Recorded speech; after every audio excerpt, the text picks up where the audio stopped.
உலக மக்கள் நாம் தமிழ் வாழ்க்கை வாழ்க்கை தமிழ் சொர்க்கத்தை தொடர்க்கும் சகோ வணக்கம். நான் உங்கள் தமிழ். ஒலியின் வேகத்தில் இந்த உலகம் ஸ்பீடாக போயிட்டுருக்கு. இந்த இன்டர்நெட் உலகத்தில் நம்மளுக்கு சிந்திக்கிறதுக்கு விடுவதே இல்லை. அப்படியேப்பட்ட ஒரு வாழ்க்கை நம்ம வாழ்ந்துட்டுருக்கோம். அந்த காலத்தில் நிறைய சிந்திக்கிறதுக்கு மனிதனுக்கு நேரம் கிடைத்தது. அதனால தான் இத்தனை ஆன்மீகங்களும் சிந்திச்சு குழப்பி விட்டாங்க. இப்போ என்னென்னா சிந்திக்கிறதுக்கு நேரமும் கிடையாது. அதனால் ஏற்கனவே உள்ளதை வச்சுட்டு சிந்திக்க சொல்லி ஏமாற்றிட்டும் இருக்கிறாங்க. எல்லாம் நடக்குது. எல்லா மதங்களும் பொய்.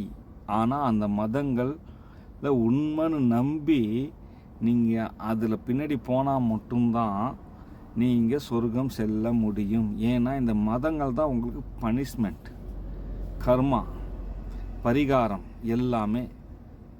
இதை தான் நீங்கள் முக்கியமாக புரிஞ்சுக்கணும். இது எப்படின்னா, ஒரு பொய்யாவது சொல் பெண்ணே, அந்த பொய்யில் நான் உயிர் வாழ்வேன்னு சொல்கிற மாதிரி, கடவுள் பொய்யா இருந்தாலும் அந்த கடவுள் எனக்கு தேவை, கண்டிப்பாக தேவை தான். அந்த கடவுள் என்ற ஒரு கான்செப்ட் இல்லைன்னா பாதி மனுஷன் நிறைய பேர் பைத்தியக்காரனாக ஆகிடுவாங்க. இது ஒரு சிறந்த ஒரு கவுன்சிலிங் தான் ஆன்மீகம்.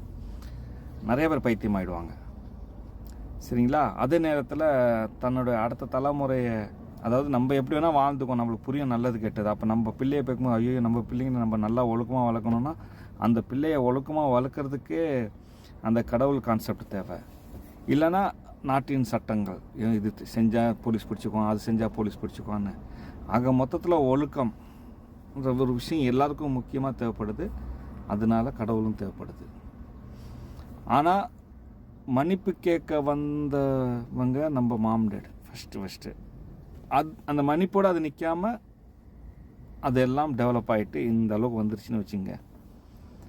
இப்போ இதுலேருந்து நீங்கள் மன்னிப்பு கிட்ட மட்டும் போதுமா இறைவன்கிட்ட அப்படின்னா இல்லை. இப்போ இருக்கிற மதங்கள் தனக்கு கர்மாவாகிடுச்சு.